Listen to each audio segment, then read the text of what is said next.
श्रीराम श्री ब्रह्मचैतन्य गोंदवलेकर महाराज यांचे दैनंदिन प्रवचन आज 1 मे. कोणत्याही कृतीमध्ये आपला हेतू जो आहे तो शुद्ध पाहिजे. तमोगुण हा तिन्ही गुणांमध्ये जास्त जड असल्याने त्याचा परिणाम या जगामध्ये लगेच दिसून येतो. दृष्ट बुद्धी हा तमोगुणाचाच परिणाम आहे.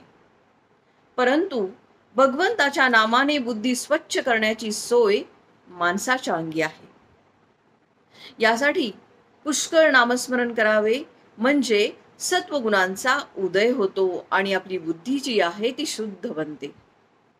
देहाला कष्ट दिले म्हणजे भगवंत वश होतो हे काही खरे नाही. तसे जर असते तर रस्त्यात उन्हामध्ये खडी फोडणाऱ्यांना भगवंत लवकर वश झाला असता.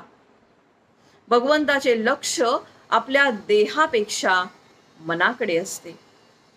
आपल्या मनामध्ये प्रापंचिक हेतू ठेवून भगवंताच्या नावाने उपवासासारखे कितीही कष्ट केले तरी सुद्धा ते पाहून लोक फसतील, पण भगवंत फसणार नाही. आपण जसे बोलतो तसे वागण्याचा अभ्यास करावा. परमार्थामध्ये ढोंग फार बाधक असते. प्रापंचिक गोष्टी करता उपवास करणे ही गोष्ट मला पसंतच नाही. उपवास घडावा यामध्ये जी मौज आहे ती उपवास करावा यामध्ये नाही. भगवंताच्या स्मरणामध्ये इतके तल्लीन व्हावे की आपण नेहमी त्याच्याजवळ वास करतो आहोत असे आपल्या मनाला वाटावे. मग देहाने अन्न खाल्ले म्हणून कुठे बिघडले.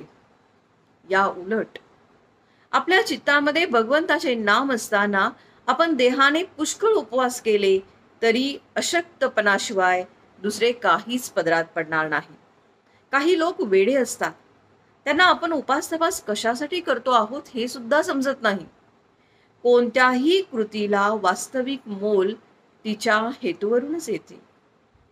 हेतू शुद्ध असून एखाद्या वेळी कृती जरी बरी नसली तरी भगवंताच्या घरी चालते, पण हेतू चांगला नसून कृती मात्र चांगली असली तर भगवंत त्याच्यापासून दूरच राहतो.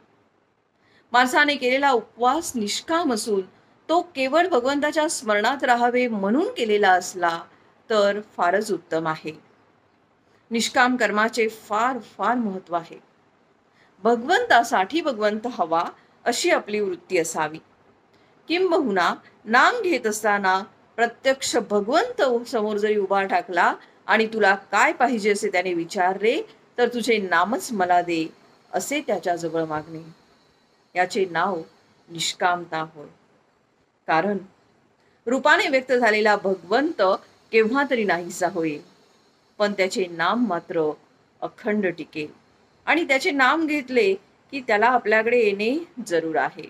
म्हणून देहाला कष्ट देण्याच्या भानगडीत न पडता भगवंतासाठीच नाम घेत असावे.